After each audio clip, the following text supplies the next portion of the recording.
El bosque de Gizi.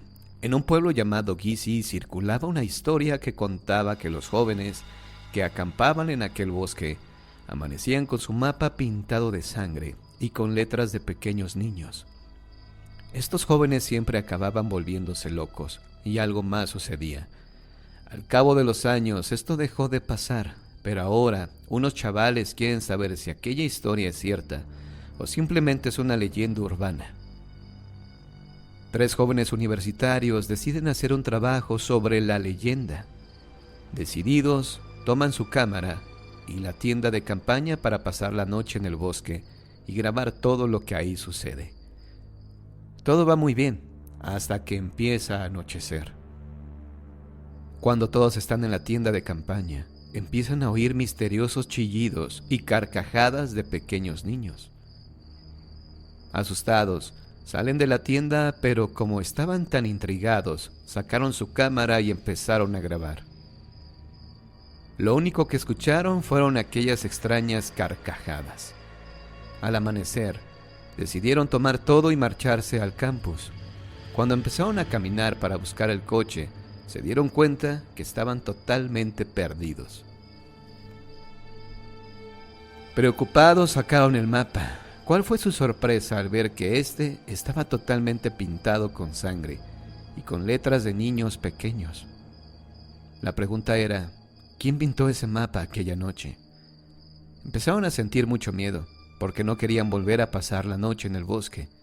Pero ellos no sabían que de esa manera empezaba la misteriosa leyenda del pueblo de Gizi. Poco a poco iban pasando el día y el pánico a que anocheciera no les dejaba pensar en nada. Sin quererlo, llegó la noche y tuvieron que volver a acampar, teniendo la esperanza de que pronto amaneciera. Esa noche volvieron a escuchar aquellos misteriosos ruidos. Con la cámara en mano, escaparon de ahí, adentrándose en aquel frondoso bosque. Al mirar hacia atrás, vieron que faltaba uno de ellos. Los otros 2 empezaron a llamarle, y mientras esperaban su respuesta, solo oían aquellas carcajadas de los niños, como si estos supiesen dónde se encontraba su compañero perdido. A la mañana siguiente, los 2 chicos que estaban totalmente locos por ese miedo que se había creado en el bosque, empezaron a sospechar mutuamente, pensando que el otro era el asesino y culpable de la desaparición de su amigo. Intentaron buscar una salida, pero lo único que encontraron fue una casa donde poder pasar la noche más tranquila, o al menos eso pensaban. Esa noche se adentraron en la casa en busca de refugio y empezaron a buscar alimentos, ya que llevaban 2 días sin probar bocado. Al no encontrar nada ni a nadie, bajaron al sótano, y ahí descubrieron a su joven amigo rodeado de pequeños niños que cantaban felizmente. «Ahora os toca a vosotros». Al oír esto, los 2 chicos salieron despavoridos del sótano, pero era demasiado tarde. A los pocos días, las familias de los jóvenes encontraron una cinta de video donde se mostraba la espantosa muerte de sus 3 hijos, y todos se preguntaban, ¿quién fue el que grabó aquella masacre?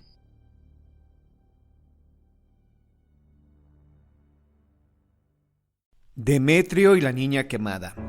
El viejo reloj cucú de Demetrio marcó las 10 de la noche mientras éste apagaba las lámparas de aceite alrededor de su casa para ir a dormir.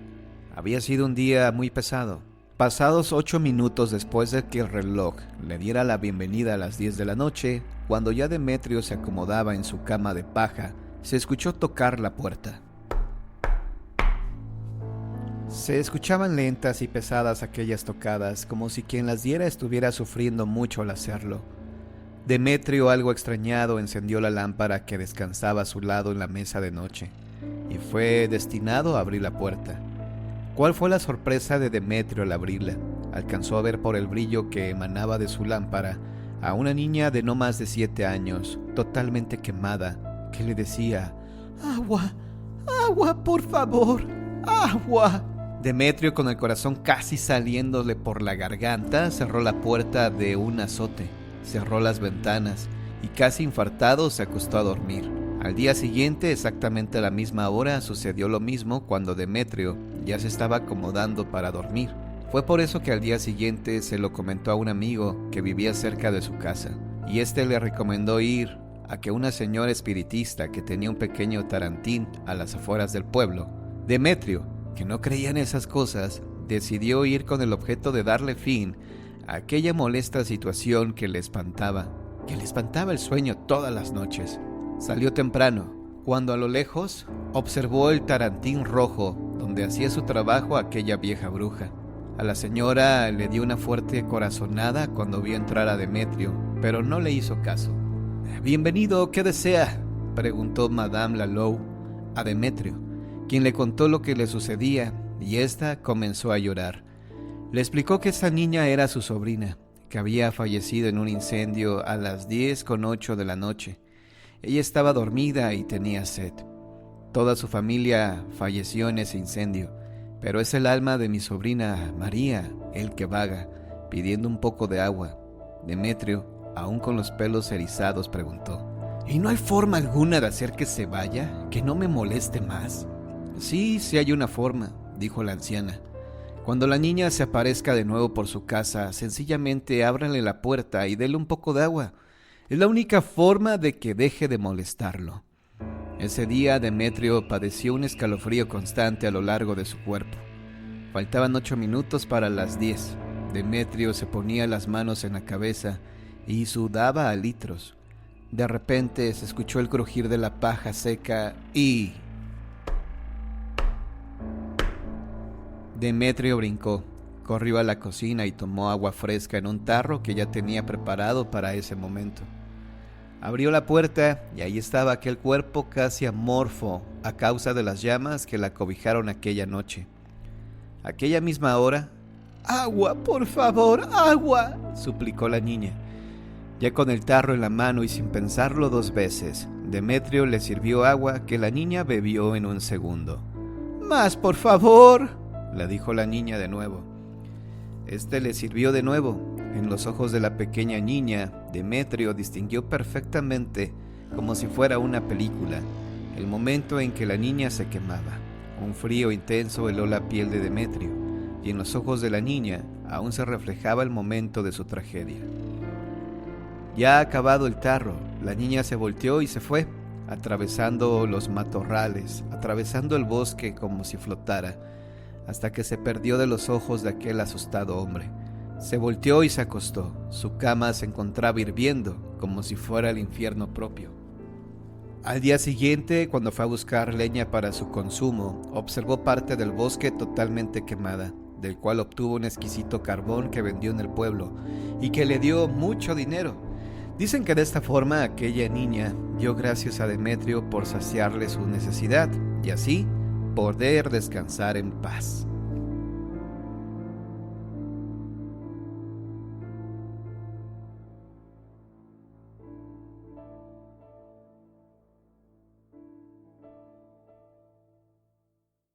El último adiós. Toda mi historia ocurrió en el año de 1991. Por aquel entonces tenía 20 años para cumplir 21. Mi abuela, que vivía con nosotros, se rompió la cadera al caerse de una silla. Tenía 91 años, por lo que los médicos dijeron que no se le podía operar, y quedó recluida a pasar lo que le quedaba de vida en la cama. Fue un mes nada más, pero fue horrible ver cómo se iba debilitando hasta que dejó de comer. En una de las conversaciones que tuvimos, cuando aún hablaba, me dijo que se estaba muriendo, a lo que yo contesté: «Aún te queda mucho tiempo por estar con nosotros y además tienes que estar en mi cumpleaños». «Dios te oiga», me contestó. A primeros de marzo estaba en mi habitación con mi sobrina cuando me vino a la cabeza el pensamiento de que mi abuela se estaba muriendo. No hice caso, creí que era una tontería. En ese momento entró un amigo a ver a mi abuela y empezó a llamarnos diciendo que estaba agonizando.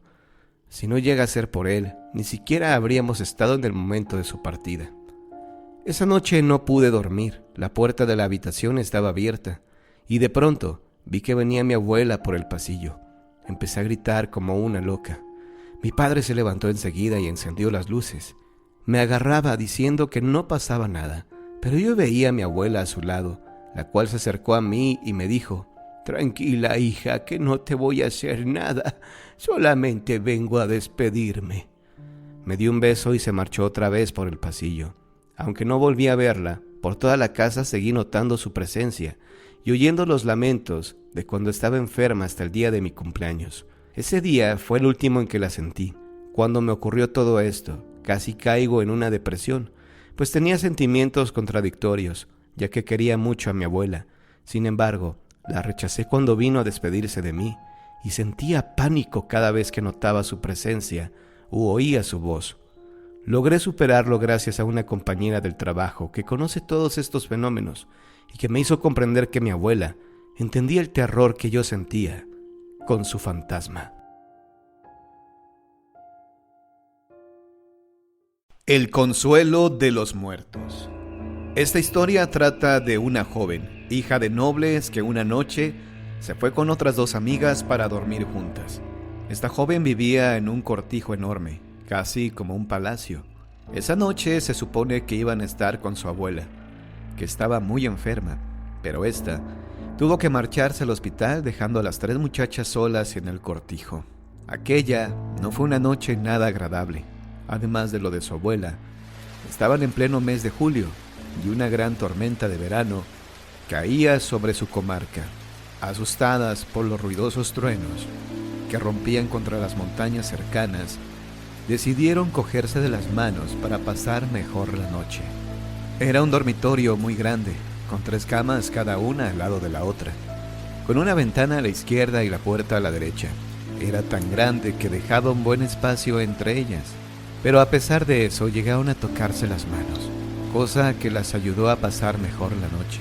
Al día siguiente sus padres volvieron trayendo con ellos a la abuela, algo extenuada, pero mejor que la noche anterior. Y su hija empezó a contarles el miedo que habían pasado y cómo se dieron las manos para tranquilizarse. Entonces la madre rió y les dijo que había demasiado espacio entre las camas. Las muchachas, con incredulidad, la llevaron a la habitación para demostrarle que sí, pero al tumbarse e intentar darse las manos, descubrieron que les faltaban casi medio metro para tocarse. Entonces la abuela se incorporó y dijo: «Quizás había alguien más que buscaba consuelo anoche. No solo los vivos tienen miedo».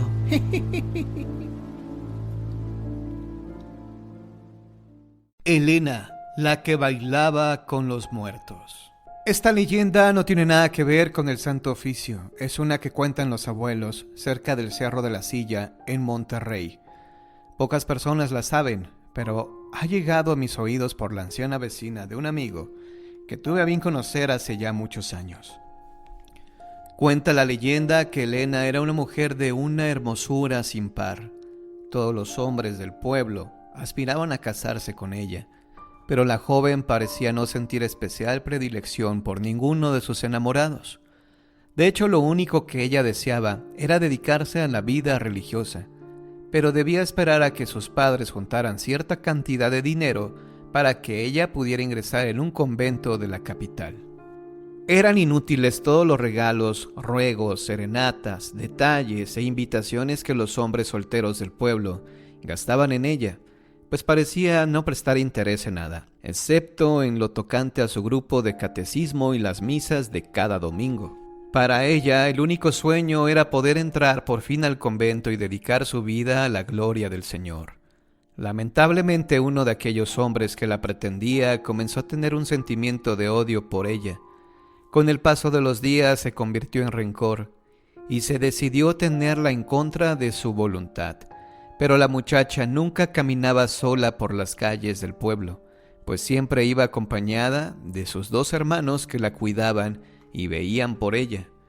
Pensó y pensó aquel hombre en la forma de llevar a cabo sus maléficos planes, pero nunca permitiría que una mujer se burlara de su orgullo. Quiso la mala suerte que un día se topara con una bruja que hacía pócimas de amor. El hombre por fin pudo acercarse a ella. Las hierbas y los menjurjes, los hechizos pronunciados, habían dado el efecto deseado, y en muy poco tiempo la mujer fue suya.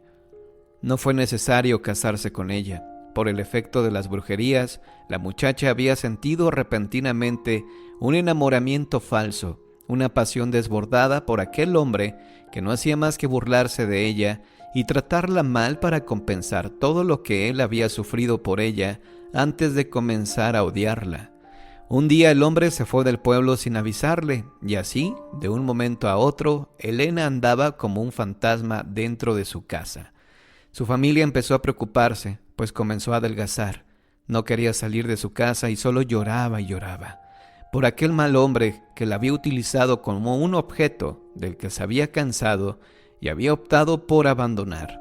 Los padres se enteraron de que jamás podría ingresar al convento, pues ya no era pura, y le echaron de su casa cruelmente, sin que ella se hubiera repuesto siquiera de su enfermedad.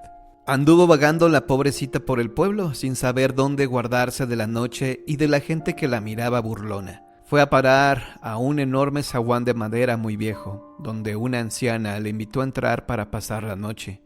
Le dio algo de cenar y comenzaron a hablar. De repente la anciana, sorprendida, le dijo que ella había sido contratada por aquel hombre para enamorarla. Elena no entendía nada. Lejos había estado de imaginar que se encontraba en la casa de la misma bruja que había lanzado el hechizo que la había hecho tan infeliz. Se quedó a vivir con ella y con el pasar del tiempo le aprendió el oficio. Casi nunca salía de la casa por temor a que la vieran sus conocidos. Solo de noche iba por los mandados que la bruja le asignaba, pero casi todos ellos eran cerca del campo o en el cementerio. Ahí fue donde Elena aprendió a desenterrar los restos humanos y a sacar provecho de los mejores huesos. Incluso mientras más fresco fuera el cuerpo, mayor poder tendría para las pócimas y hechizos.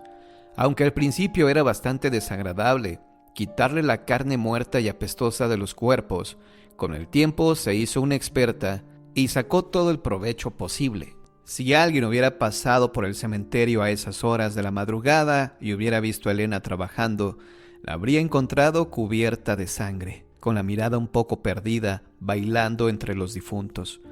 Se contaba que una mujer loca salía a saciarse de los muertos, les arrancaba los ojos y danzaba con sus miembros a la luz de la luna. Esta historia llegó a todo el pueblo, pero solo alguno que otro valiente se atrevía a espiar de lejos al monstruo que hacía tales aberraciones, protegida por la oscuridad de la noche. La mente de Elena enloqueció. La historia se guardó por mucho tiempo, hasta que aquella anciana de mirada extraña me la contó.